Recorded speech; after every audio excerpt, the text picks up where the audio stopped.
Today we're talking about Wolfman, the latest remake of the classic property, co-written by Corbett Truck and Lee Wanell, directed by Lee Wanell, who wrote and directed The Invisible Man a few years ago. The success of that movie rekindled the studio's interest in classic monster movies. This is the result. Is it a good result? We'll find out with help from, me, Gil, and my usual co-host, Daniel. Say hello. Hello. And Caleb. Say hello, followed by your best impression of a wolf howling at the moon. Or just hello if you want. Hello, followed by my best impression of a wolf howling at the moon. Perfect. Ooh, Touché. that was a solid interpretation. I'm not going to waste any time. Let's just get right into overall thoughts. I want to hear from you first, Daniel. You already kind of set it up with me last night when you texted me after we saw The Brutalist. You were like, why are we talking about Wolfman tomorrow after we just saw this quintessential film, one of the most important films of the century, perhaps? And I'm like, because tomorrow we're talking about the most important film of the century, Wolfman. All right, go ahead. Yeah, people clicked on this. They're interested in Wolfman. They want to talk about Wolfman. So I'm going to say, why did we see The Brutalist last night? Yeah, when we could have been preparing more for our Wolfman podcast. I think this was a once in a generation kind of movie. Like, this movie made a very deep. I feel like I'm being too sarcastic. I'm starting to hate myself. I didn't like the movie. I did not like it. I was super bored during it. I was really disappointed. I'm not generally a big fan of horror, and people in the comments have made fun of me for that. You upper middle class man child. Yes, privilege. I'm a man child because I don't like horror. But I've been trying to get into horror, and so I was excited for Wolfman. I thought, hey, this is a good new horror movie. It's going to terrify me. I'm going to get that adrenaline boost. It's going to be fun, and I wasn't even scared. I had one minor jolt at one point in the movie, and that was it. So, yeah, very, very disappointing. If for some reason when you first started, it sounded like you were going to do it Dr. Seuss style. You were like, I do not like this movie. I did not like it, even one bit. I don't like it with green eggs and ham. Well, Caleb, what did you think? I feel like I'm going to go against the grain here because I saw it with Sydney the other night, and she also did not like it, Daniel. But I did. I didn't love it, but I thought it was like a good movie, like 6 or 7 out of 10. I had no real affinity for the Wolfman. Like, I've seen all the classic, like, Universal movies. He was always just kind of there. I didn't think him and the Mummy, like with the original black and white movies, never did anything for me. But I liked it. I think I'm going to fall somewhere in between both of you. Probably leaning more toward Daniel, though, to be honest. That seems to be the consensus. I tried to stay away from reviews before I saw it, and I didn't think it deserved. I think it's like at 33% right now on Rotten Tomatoes. I didn't think it deserved that low score. I think it actually... So the funny thing is, before the movie came out, it was getting rave early reactions. People were saying, I know how it looks. I know January is typically a dumping ground for movies the studios have no faith in, but trust me, it's a fantastic movie. And then right when it came out, the reviews started to slam it. It's actually at a 52% right now, which I think is pretty fair because 52, yeah, that seems more in line with what I would expect. Because I saw it was like 33 at some point. I guess it crawled back up a little. To me, it was okay when the characters weren't talking. When the characters weren't talking, there was some pretty good suspense. I really liked how it leaned into when this character is in the dark. You can't see him, but he can see you. And they took such advantage of that because sometimes the proximity, he's right there, like a few feet away. And I found that creepy. Found it creepy the first time, started to wear off a little the second time. By the time they did it the third time, I was like, all right. And that's how I felt about a lot of the stuff that worked in this movie. Like the first time the camera slowly swooped around to show you the Wolfman's perspective versus the human's perspective, pretty cool. And then they do it a few more times. So there was some stuff I liked. That stuff I thought got too repetitive. Even Wolfman's chasing his family. Once that Wolfman is dispatched, what do we do for the last 10 minutes? Second Wolfman. Let's just run it again. So I found it kind of repetitive. And outside the stuff I liked, the first time I saw it, all the human melodrama, the thematic depth, the movie felt like it was trying way too hard. And really, none of that stuff worked for me. And I know, Daniel, we talked about how you were like, don't bother recapping it. Let's just have an open dialogue. I actually did set up a brief recap so we can kind of go through the major sections of the movie. So we'll start that now. The movie starts with some opening text. Oh, go ahead, Daniel. No, it's a relief. I think it'll help to do the recap. Also, though, huge relief that Caleb liked the movie, because I think now we'll actually have like stuff to talk about. Yeah. Good. I think you're a little gun shy after our Nosferatu review, where we dared to say, I liked it. I didn't love it as much as everybody else. That's where I fall. I liked it, but I didn't hate it as much as everyone else seemed to.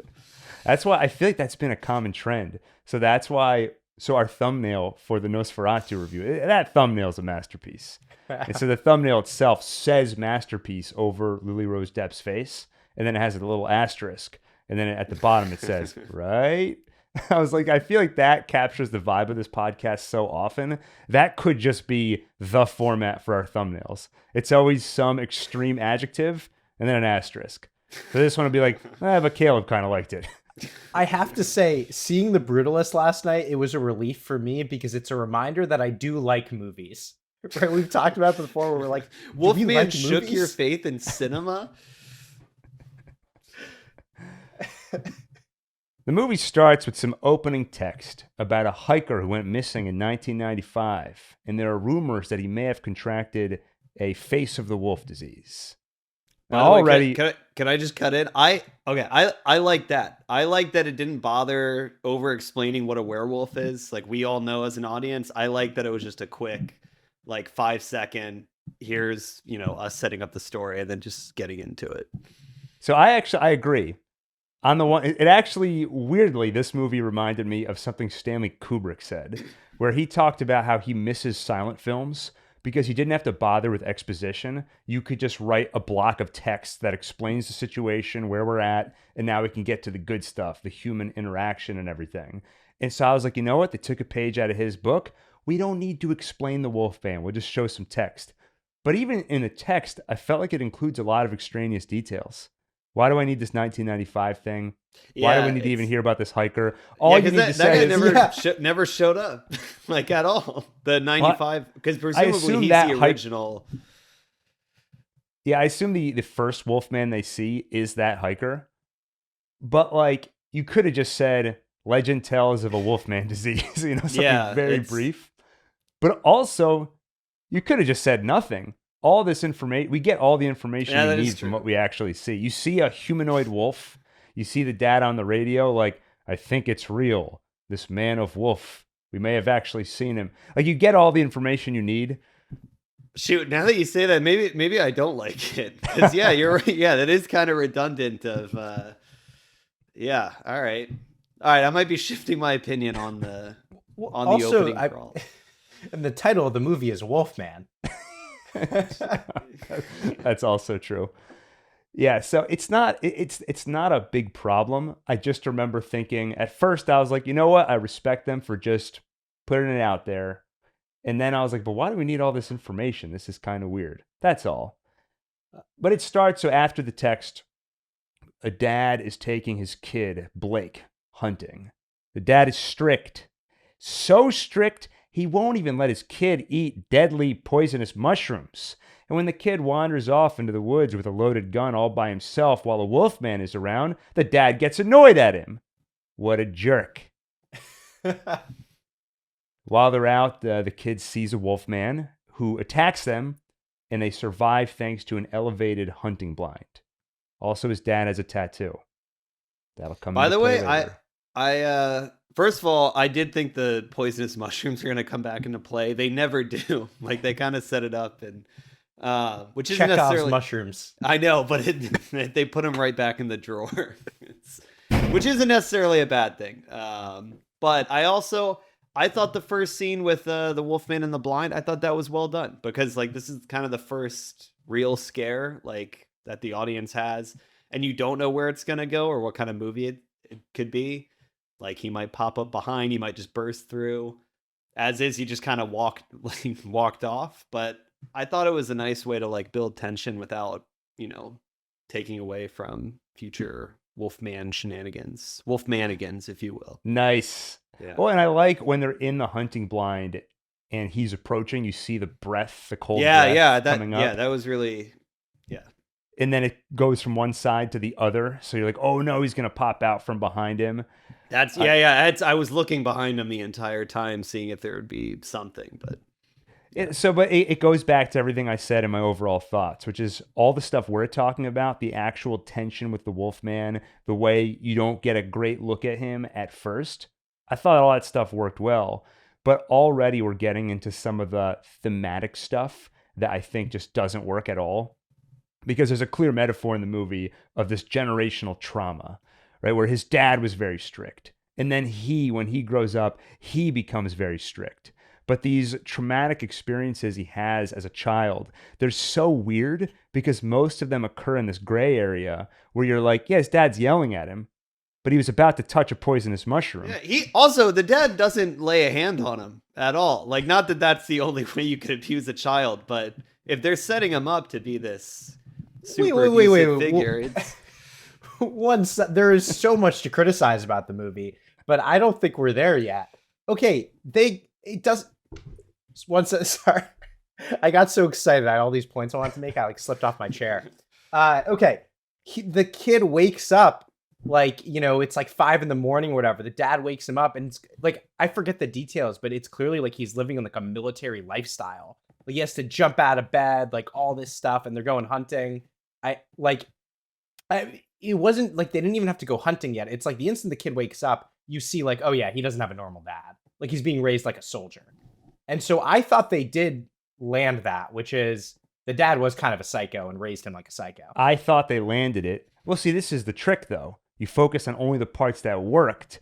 Because I was going to get to, I think it actually worked at first where it was implied. You see how quickly he gets out of bed. So you know something is going on to make him very afraid of his father. That worked. And when you leave it implied. But then when you get to the actual moments of yelling, those occurred in a gray area where I'm like, if ever you should yell at a child, it's in these when they're moments. About to eat poisonous.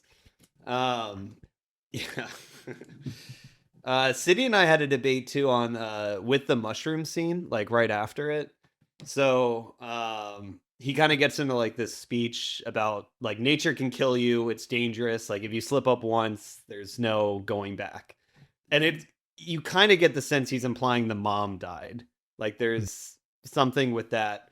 So Sydney thought the mom died in the cabin with them. Like they lived there and the mom died from presumably some kind of like natural disaster thing.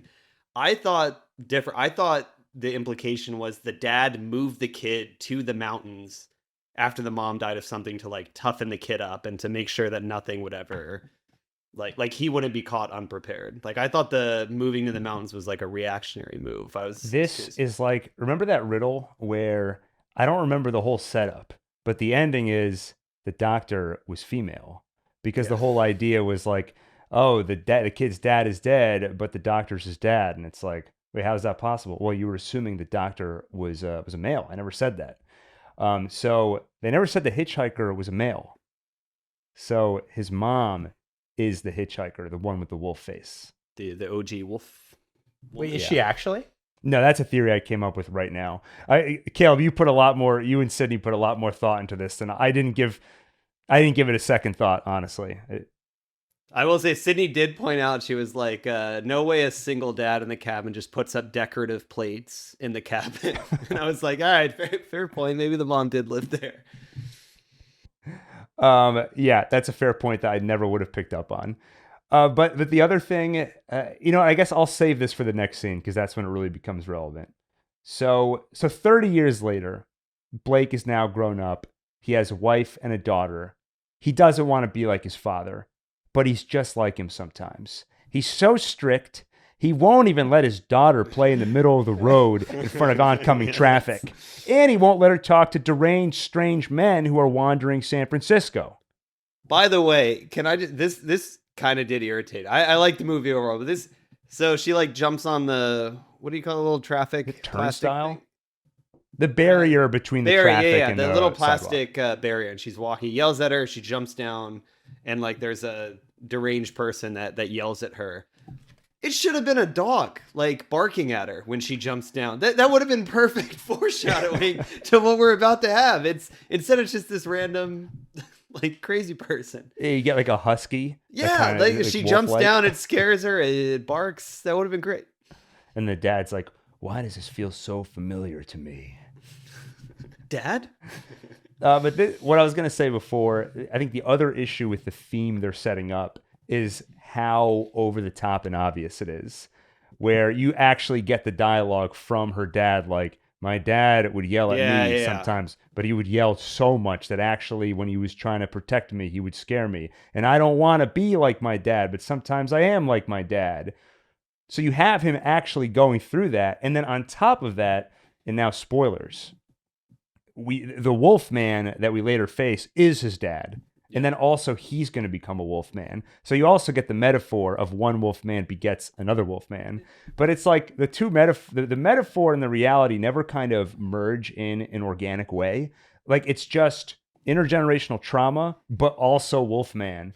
Versus if you take, going back to Stanley Kubrick, if you take The Shining, where the Overlook Hotel can become sort of a metaphor for evil, it actually is interconnected with the real evil, where Jack has this hatred and anger inside of him, and the hotel almost acts like a pressure cooker. They're connected.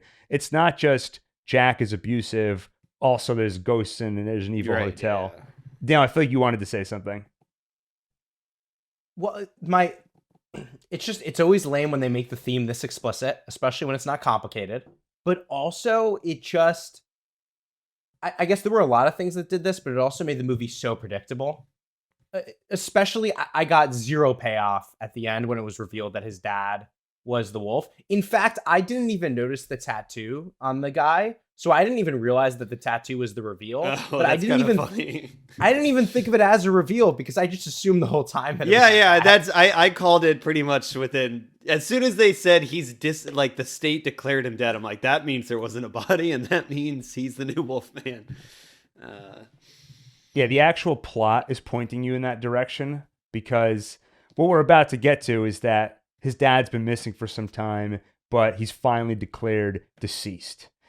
And that already tells you, well, his dad's the Wolfman. But even if that didn't say it, the fact that they're setting up this theme where I'm just like my dad, and he's going to be the one to turn, Blake is going to turn into a Wolfman.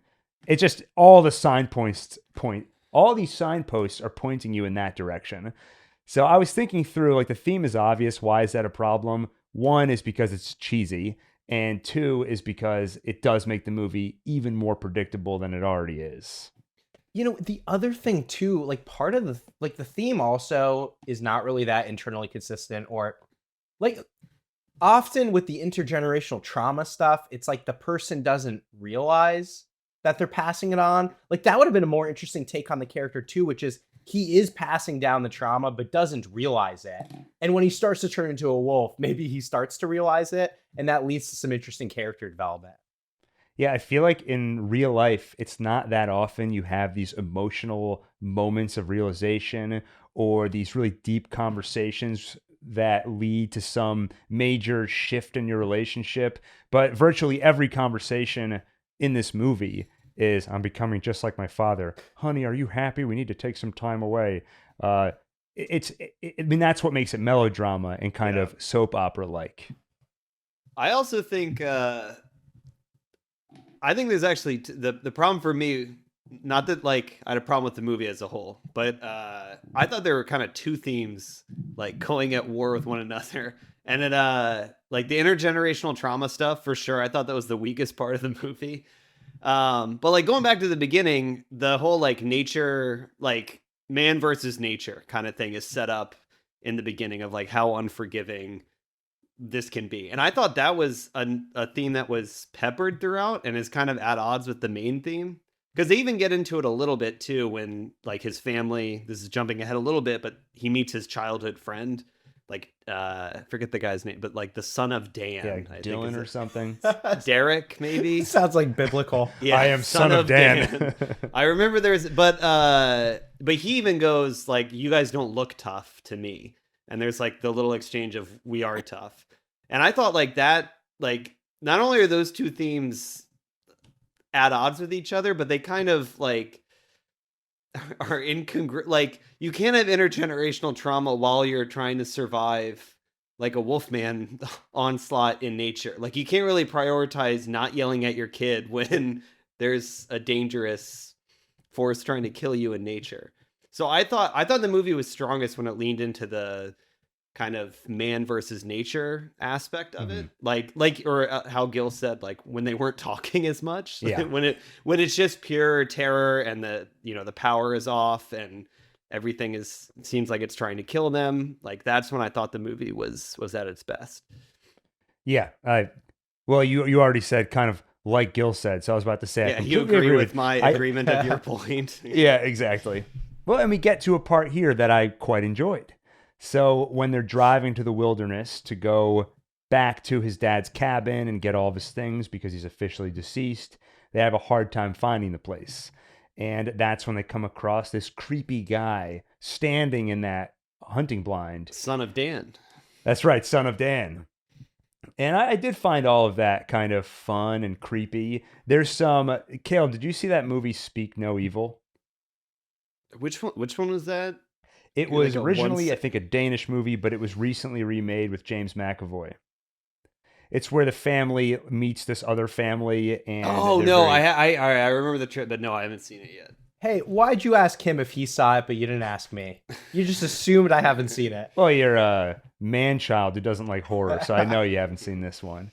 But like the fun of that movie is there's this overbearing family that's doing really odd things, and you kind of see how far they'll go before the main characters excuse themselves and we're like, we're not going to hang out with you anymore. So you get some of those vibes here where they run into this. Wait, hang on. Without spoil, is the remote control? Is it that movie? Like No, where they Remote rewind Control. it?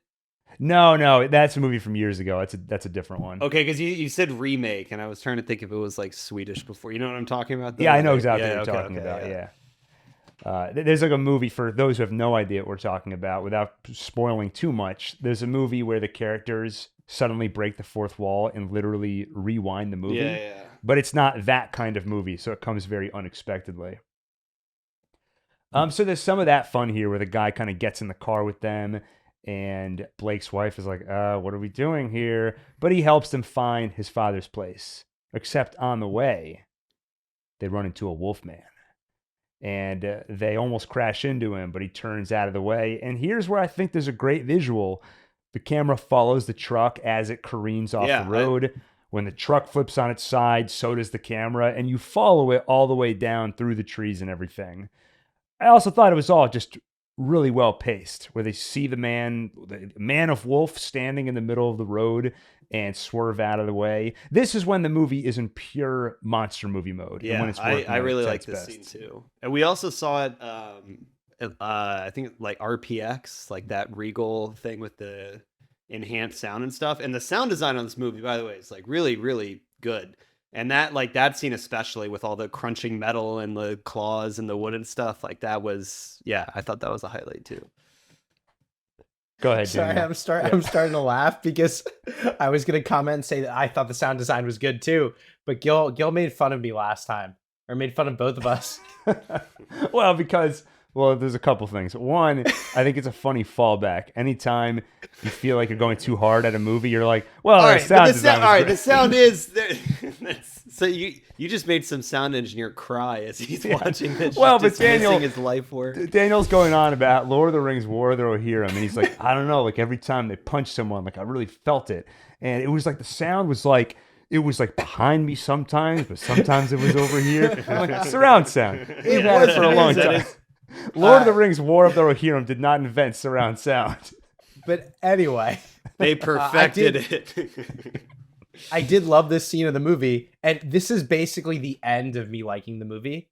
Like it's not the end, but like this was the last scene I really enjoyed until I started getting really worried that I wasn't going to enjoy the movie. but really suspenseful. Them driving with that guy, like you have the tension of, yeah, like the wife and child are nervous because you have this strange man with a gun in the car. Like that's always a cool, intense sort of scene.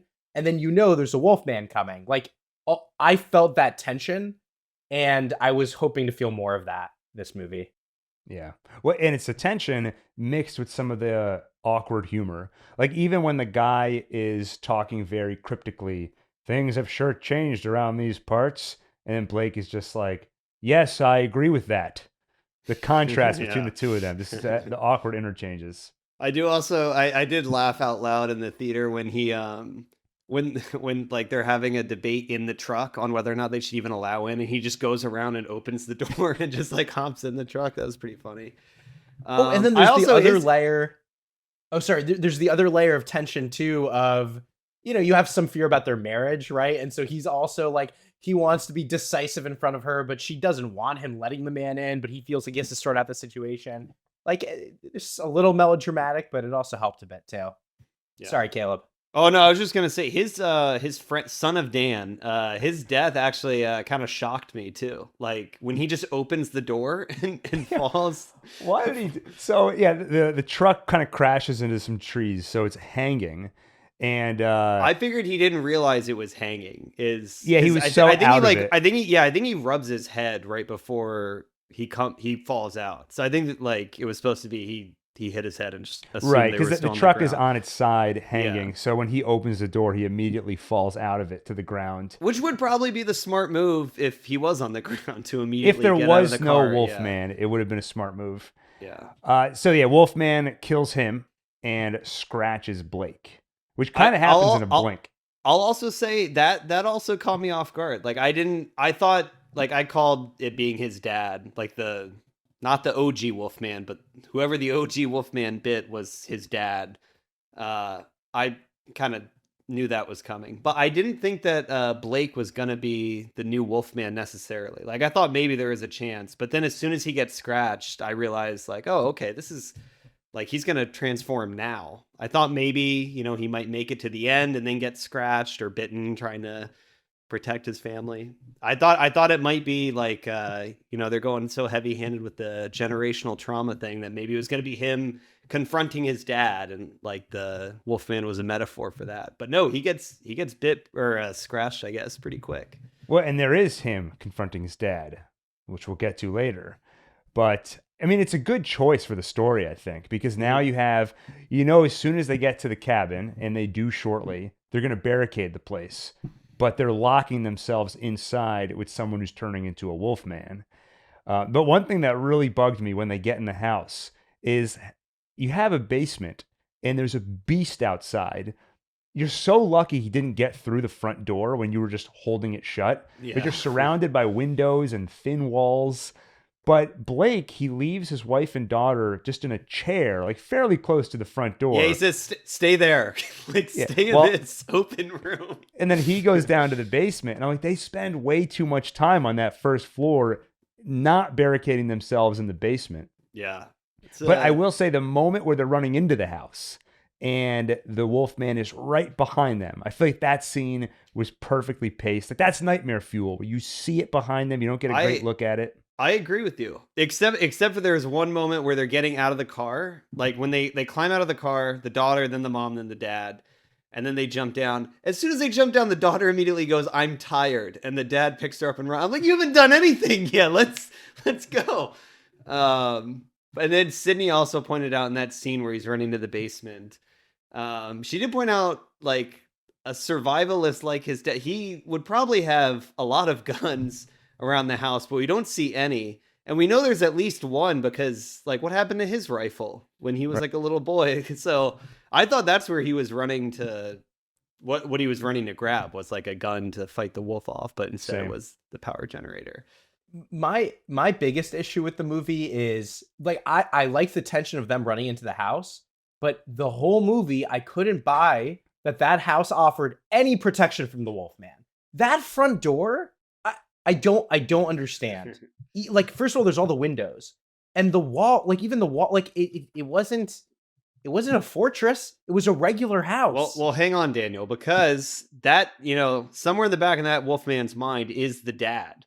And he's probably thinking, if I break this door open, the property value goes down, it plunges. So I think that was deliberate. I did not bank on the frugal Wolfman. That's a good point. He's still, he's feral, but in the back of his mind, he's like, this could, you put in a ski resort or something, this is suddenly prime real estate, and I'm going to want a front door when I sell. Did anybody else also think that meat fridge was for sure going to come into play later? Yeah, I did. 'Cause in the basement, they make a scene of Blake finding this old meat fridge with the classic thing, the meat that's hanging, which Rocky would have used as a punching bag. Right. He finds that and then starts eating jerky. I thought a wolfman was getting locked in there, or somebody was. Oh, gonna I get hung thought up on it those was hooks. like a sign. Like when he first opened, I thought it was a sign that the Wolfman, like I thought the process of transformation was going to be slower than like a matter of hours. So I thought that was like implying, oh, he already started turning feral and kept raw meat, for himself to eat. But no, it's jerky. I do think him finding it, you see him kind of sniffing. So I think we're starting to see his heightened ability to smell. And one of his teeth falls out. That's, yeah. I thought that was also there was a few people in the theater with us. It wasn't a packed house, but I will say when his tooth fell out, that did elicit some gasps in the audience. Oh, I think it elicited laughs in my theater. Wait, should we also mention that, Gil, you said that Caleb's screening, Caleb, the first time we were going to go see Wolfman. We tried. So we were supposed to do this yesterday, and I was going to see it 2 days prior. And Sydney and I showed up with our tickets, and they were like, yeah, we canceled the screening due to low sales. Like, I think we were the only people to buy a ticket. So we had to go the next day. Yeah, I looked when I went to buy tickets. Normally, you have to be very prompt and get tickets a few days ahead of time. But I was looking the day before. Oh my God, yeah, the seats were open. It was completely empty. I think when we did see it yesterday, there were maybe like 6 other people in the theater with us, maybe 8. Yeah. But certainly not packed. But you mentioned how the transformation happens faster than you expected. I agree with that. And I think that's one of my criticisms of the movie, because there is some creepiness in his transformation. And Daniel, you had said before that you heard it was a body horror movie. And there are moments of body horror, but I think they could have leaned way more into that. But at least at the beginning, where it's happening gradually, you do get some of the creepiness. There are also some clunky parts. Like there's one part here after his tooth falls out. Later in the night, we see him barricading the door. And then his daughter walks out and he's like, can you go back to bed? It's after midnight. Can you go back to bed, please? And she just stares at him.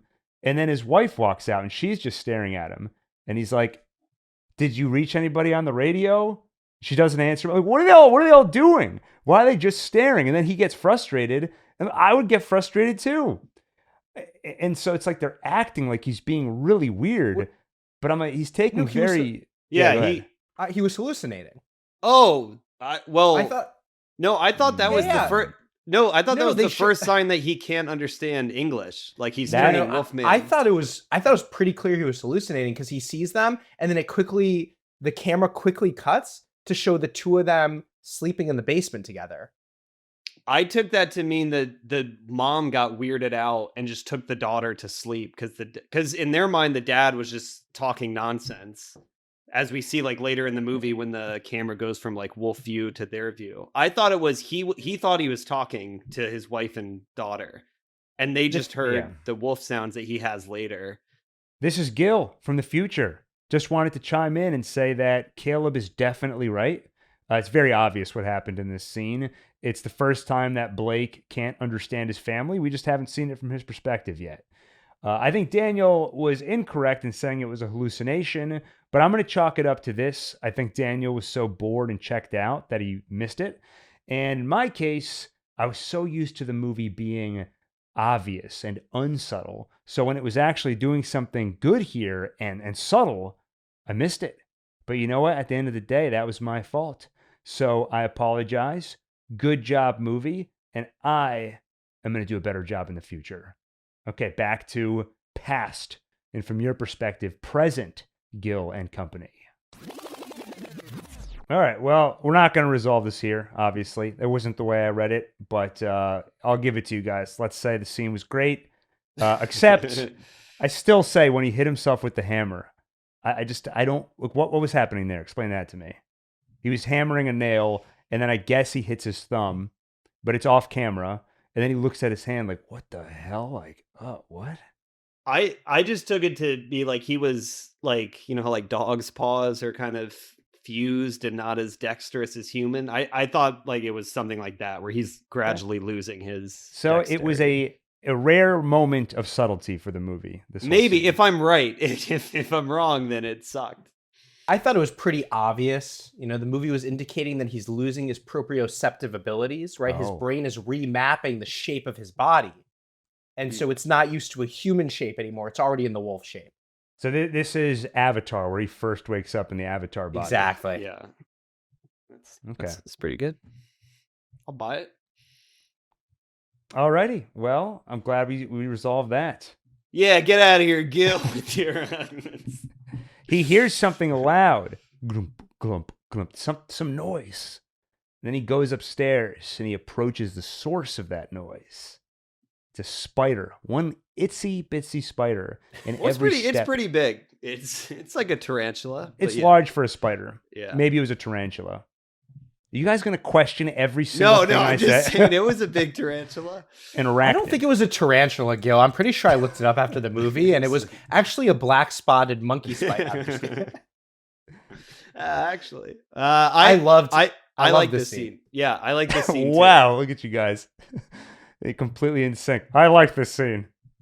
No, I thought because I had no idea what was going on at first, and it was I thought it was the other Wolfman maybe like at the top of the roof, and then the spider reveal I thought was really well done, and it definitely the elements where it leans into like what exactly happens to your body as you go from man to like wolf. I thought the movie did all that really well. Yeah, no, I agree. This was a great scene. The tension of what is that?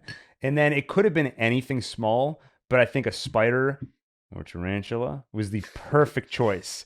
This little creepy thing is producing such a noise you can hear it from downstairs. I will say, Daniel, correct me if I'm wrong, but would that have been the overriding sound, like louder know. than everything So- else? Every other creak, his family breathing, all the bugs and animals outside. Why was this one thing prioritized in his ears above everything else? All right, You have a I'll thought? defend the movie. If you Okay. if you hear something, you fixate on it. Like you try Okay. to drown out all the other sounds. It's like Superman's super hearing. Like he'd go crazy Okay. if he was hearing everything, but if he's trying to hear like something specific. Which he was in Man of Steel. It was driving him crazy until his mom was like, make it smaller. So yeah, he might have just heard like some stepping sounds and fixated. I was fine with it. Daniel, you fine with that? Yeah. I mean, look, they teed it up earlier in the movie that he's arachnophobic, so of course he's going to focus on spider noises. I just made that up. But Yeah, I was about to say, was there a scene where he he touched a spider? they like to foreshadow everything so much in this movie. I bet there was. If it was like a walking mushroom, that would have been perfect. That would have. It should have been a wolf. No, it's the sound of a mushroom slowly growing in the basement that he just can't. It's the fungus. Thank you, honey. Fungus. It's weird that you say it. Wolfman shows up outside the door. He grabs Blake through a pet door, and then Charlotte stops the Wolfman with a hammer. And then there's a cool moment where the whole screen goes dark, except for Blake kind of floating in this abyss. The next time, now to me, from what I recall, this was the moment where he can no longer understand anybody. He wakes up completely out of it. He's hearing his daughter and his wife, but it's all just garbled nonsense to his ears. This is where we get the camera sweeping slowly around to his perspective, where everything sounds weird. He can't understand anybody. And then it swings back toward his wife, and suddenly everything sounds normal. And he pees himself and starts losing his hair. Which I thought all those transitions were really good too. Like that I think when you have that, that's an easy thing to make clunky or kind of goofy looking, like when it's just switching back and forth. But I thought they did a really good job of like distorting it to be like a dog's point of view versus what his wife and daughter are seeing. Did we see his wife on the radio yet at this point? This is that point, basically. Okay. This was a cool scene then. Like I did think that was cool, and I didn't realize they didn't understand each other yet and stuff. Like it was a cool, creepy reveal. Although for some reason, because in this scene he hears her on the radio, but it sounds weird. There was a second where I thought maybe he's also able to hear thoughts now, and I just got excited. I was like, that'd be a cool turn. He could smell thoughts. Yeah, I can tell. That'd be a really annoying superpower. Like you can't read thoughts; you can just smell them. Smell. I guess you could try to map. Like you could ask people, "What are you thinking?" and then you smell it, and you can start mapping smells to thoughts. You slowly are forming your smell algorithm. That thought is so dumb that it smells. It smells terrible.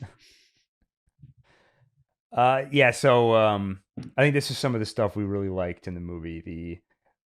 The idea of what does English sound like to an animal that can't understand it. And I think they did that in a really cool way. And all the kind of green glowy stuff was cool.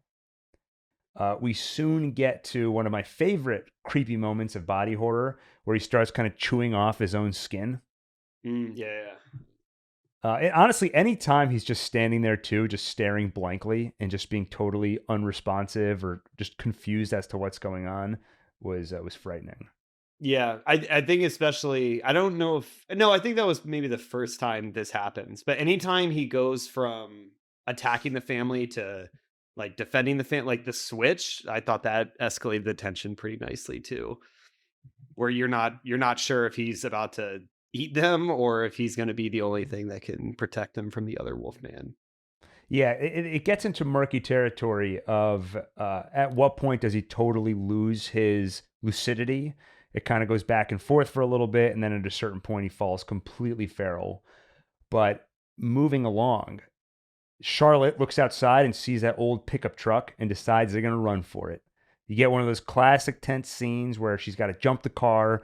She's trying to get it started. The door's open that whole time. So you're waiting for when is the moment the Wolfman's going to show up. It turns out to be right when she starts the car. He punches through the window, rips off, I guess, like the stick shift. Can't drive the car now. So they run out of the car. They get to the top of a greenhouse. So the tarp is starting to rip under their weight. And then the Wolfman is beneath them, jumping up and tearing at it. The dad, at this point, still somewhat lucid, gets off the greenhouse, takes on the Wolfman himself, and buys his family time to run back inside to the house. And then I thought these scenes were pretty tense. I will say I totally saw I think they're kind of marketing like hyping when he appears through the foggy window as like the big scare of the movie. As soon as I saw a foggy window, I'm like, that's where he's gonna pop out. You kind of know that's coming. So that part didn't scare me as much. But I did think it was tense when they were on top of the greenhouse and everything was like swiping. I actually think to criticize the movie, I think it would have been better if the dad died, like protecting them from them running into the house, and then it's just the mom and daughter trying to figure out what the heck to do. With the dad not around, and the dad kind of earned his like redemption of not falling into the same path as his dad. Like he didn't go full Wolfman. Like I think it would have been way better thematically and maybe dramatically if he did die protecting thematically it would have worked way better, I think, because I do think this movie has a bad message, which is he doesn't resolve the intergenerational trauma. Like basically his wife and daughter needs to kill him. And it's like, is that an inspiring message?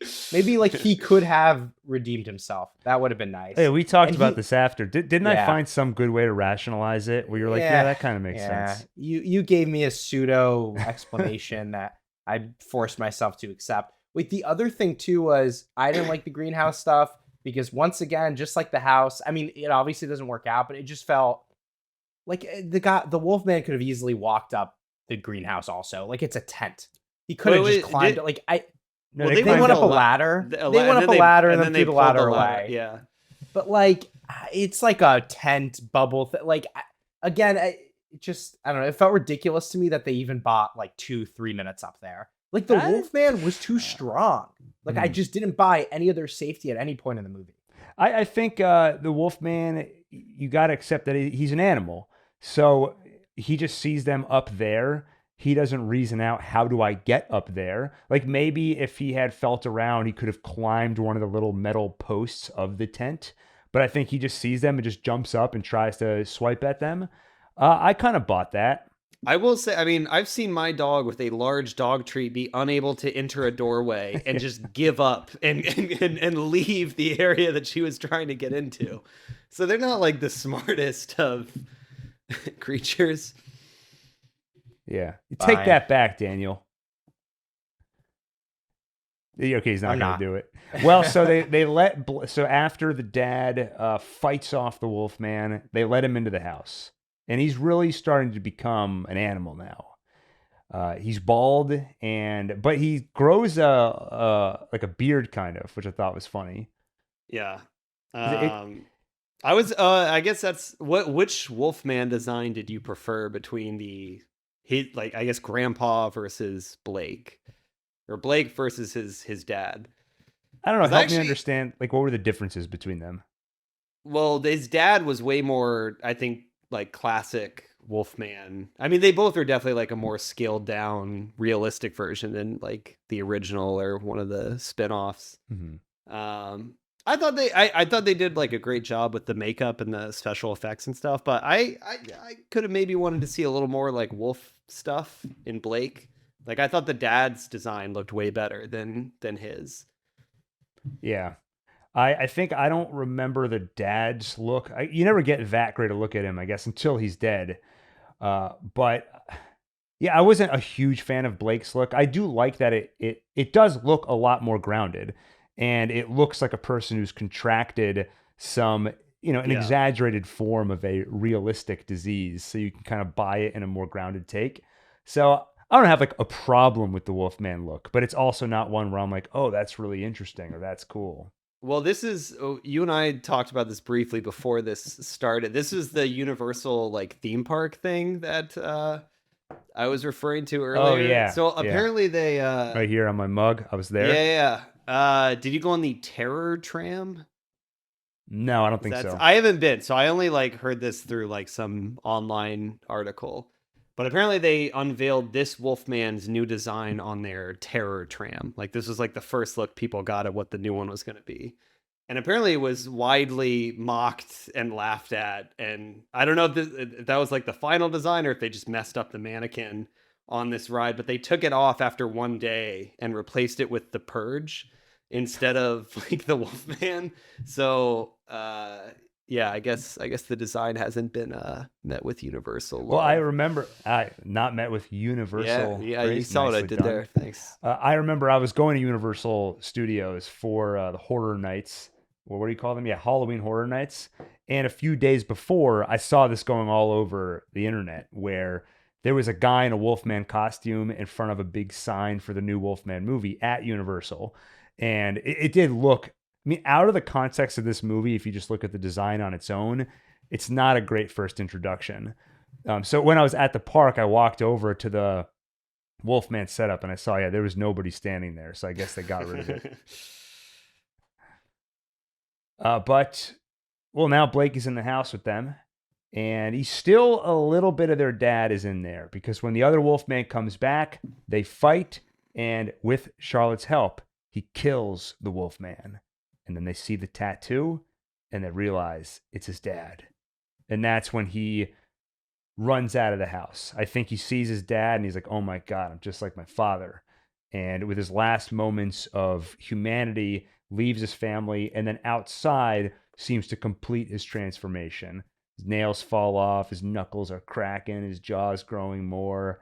I did think it was kind of funny that you're seeing him. It does that thing where it's zooming into different parts of his body going through transformations. And then there's the reveal when he stands up. And I'm like, oh, Doesn't look that different than he did. No, I like 2 thought that minutes too. ago. I'm like, what?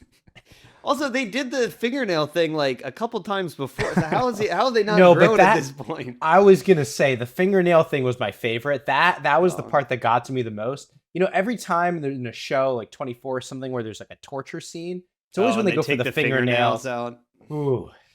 I will say, I think that's what got Sydney the most too, is the fingernail gore that it showed. Yeah, the fingernails were definitely that's probably why they did it a couple times. They were like, this is the most effective moment. The studio's like, more fingernails. Well, now he's fully animalistic. He's lost his mind. Go ahead, Daniel. Now we know what our thumbnail needs to be. An actual thumbnail. Nice.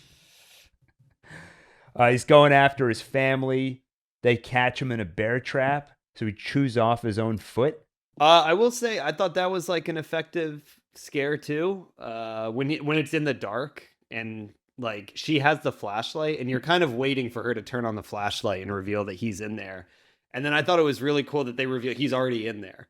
Like before you hear like a door open or anything, like he's been in there and he's looking at them. I thought that was pretty cool. Yeah, it's another moment of he is just so shrouded in darkness that she can't see him. But then we see he's there, lunges at them. That's when you see he's in the bear trap.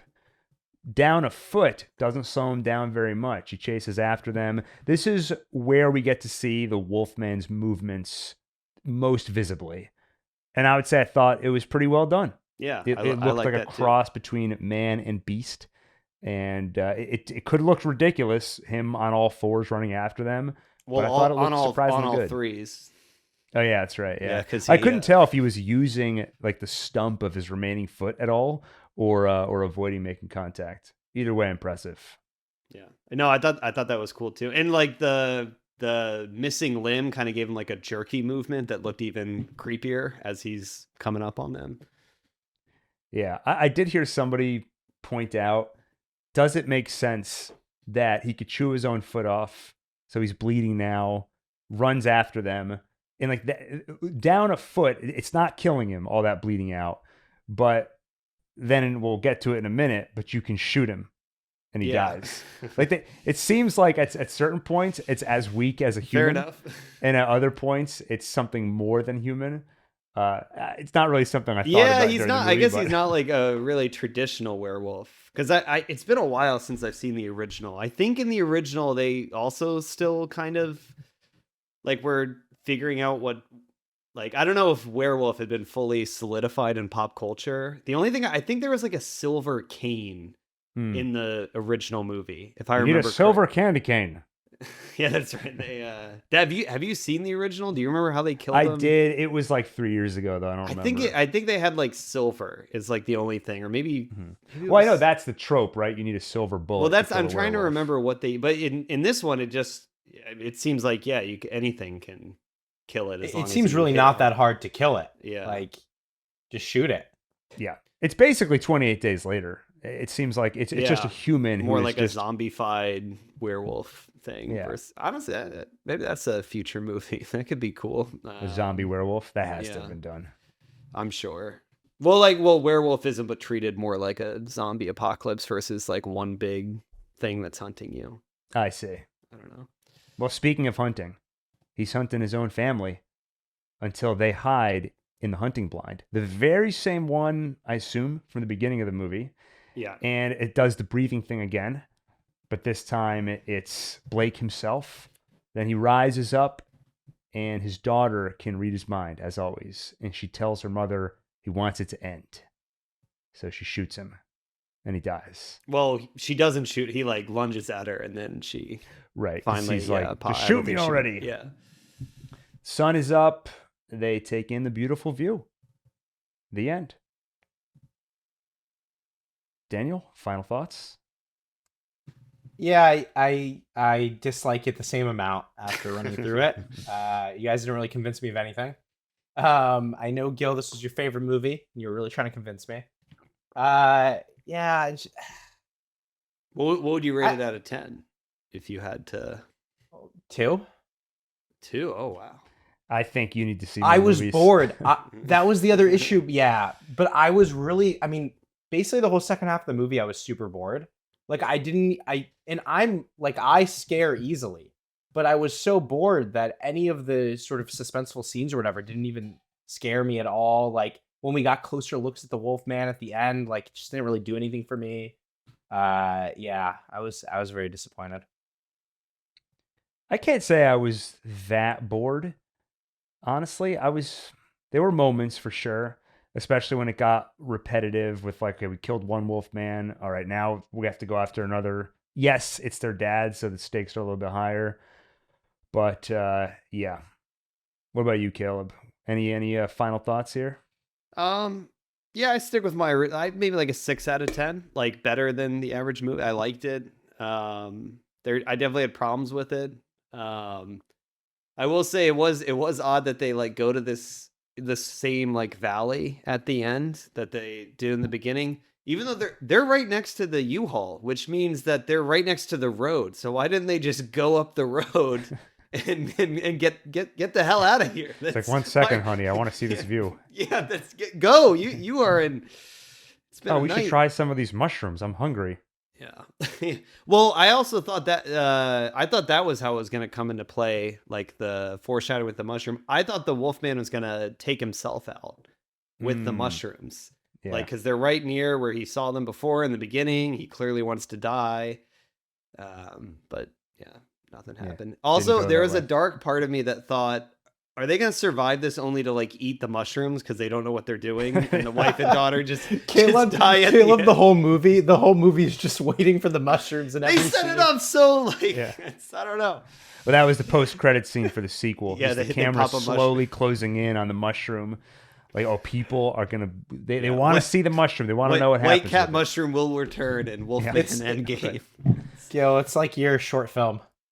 Oh yeah, poison. Oh, I think I saw drinking poison. I think Yeah, you yeah. or Alon drinks some kind of poison. Yeah, that's right. Won the first prize In the at the Student Film Festival. Very, very esteemed. I like Wolfman slightly more than I did before because you guys clarified that one scene. So when I felt off kilter, it was intentional. So I have to give the movie credit for that. By the way, Daniel, how would you feel? You think the movie would have been better if it was written and directed by Robert Eggers? What do you think? I guess so. Well, I got good news for you because it was just announced earlier today that Christmas Day 2026, Robert Eggers' next movie, Werewolf, will be releasing. That actually sounds cool. It does. It's so interesting because it's like now you have these competing. You're going to get the like cheesy mainstream Universal Monster remakes.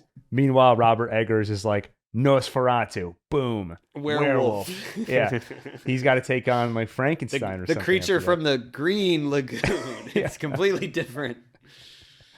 I'm reading the Hollywood Reporter, and it Ooh. goes on a lot about how it's going to take place, I think, in the 13th century. 13th century. It features dialogue that was true to the time. That's becoming his thing. Which it's too bad when a director, it's like you don't want a thing to be your thing. I feel like it cheapens it. It's like, oh, Wes Anderson, another symmetrical shot. Great. And now it's like become a thing. Robert Eggers, like you're the guy who does the true to the time period dialogue and making everything look. I guess if something is going to be your thing, being true to the work the time period you're capturing, it's a good thing. Well, That's we're like gonna your have a secret, video essay like in coming Mortal out about this Kombat. soon. It's like down, forward, Y. Correct dialogue. That's a special move. But Gil, this is the exact thing the video essay is going to be about Eggers, and this is his filmmaking approach. Like, it's not just his thing, but this is how he makes movies. He does things true to the time, and stories emerge from it. Well, I don't know. I don't know if you're going to agree with that, but that's my take. All right, Daniel. Thank you for spoiling upcoming one take videos. All right, I think we're at the end here. We've given our final thoughts on the movie. We need to get a movie soon, Daniel, that is like just unambiguously a great movie. And then the whole conversation isn't about what we liked and what we didn't.